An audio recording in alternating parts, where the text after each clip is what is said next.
Hi, I'm Kristin Pelletier, founder of KP Consulting, where we help dentists reduce stress, increase profitability, and create a practice they love. And today I want to talk to you about something that frustrates many practices, and that's last-minute cancellations and no-shows. I get asked how to fix this all the time, and I can sense when I get asked this question that it's causing quite a bit of frustration because really it can wreck your entire day. You may have the perfect day scheduled with the right mix of procedures, and at the last minute someone calls and cancels, or even worse, they no-show their appointment. So what I want to talk to you about today is the cancellation fee. Many practices that are struggling with last-minute cancellations and no-shows start charging a cancellation fee as their first step to making this situation better. And that is one of the biggest mistakes that you can make towards creating resolution for this problem. And let me tell you why. If you're experiencing a high volume of last-minute cancellations and no-shows, that's a sign to you of a problem with how you're communicating value and how you're communicating the expectation for the next appointment. Because if you're doing that effectively, this should be a very small, isolated problem that happens every now and then in your practice. So if you have this as a major issue in your practice and the very first thing you do is start charging patients, if you didn't communicate the value and the expectation in an effective way the first time, adding a fee to that if they don't keep their appointment or need to change it last minute is only going to cause patients to be very frustrated, and frankly they may even leave the practice because they feel like the fee is not fair. So I want to save you the time and the trouble of having to have all of those difficult conversations because you're charging a fee without communicating effectively. So what I want you to look at is, what do you say each and every time you schedule an appointment? Are you building value, and are you communicating the expectation as far as what do you want them to do if their schedule changes and they can't keep the appointment? What's okay and what's not okay? So I'll give you an example of good communication when you're making an appointment.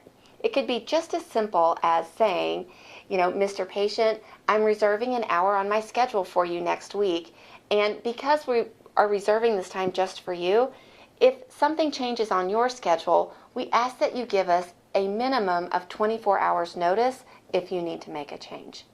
So you're letting them know that you've reserved the time just for them, and you've asked them if something does change, please let you know, and you've also told them that you need at least 24 hours notice in order to fill that time with another patient.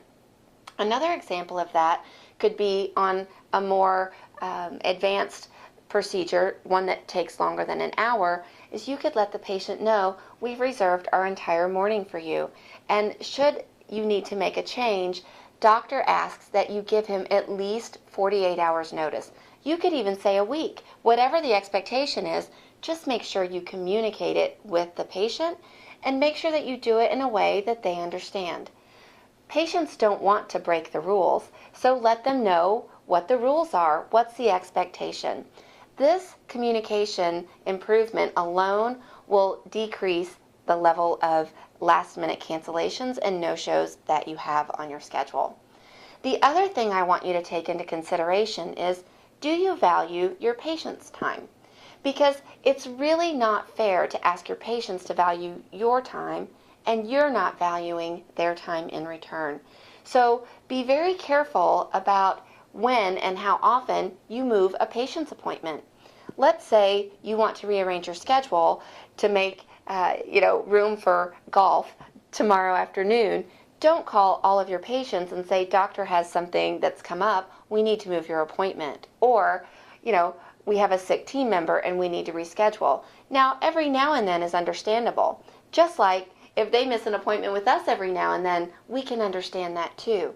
But if you make a habit of moving patient appointments, they're going to send the message that when something comes up, we just simply change the appointment, whether it's on our end or theirs. So be very mindful of honoring their time just as much as you're asking them to honor yours.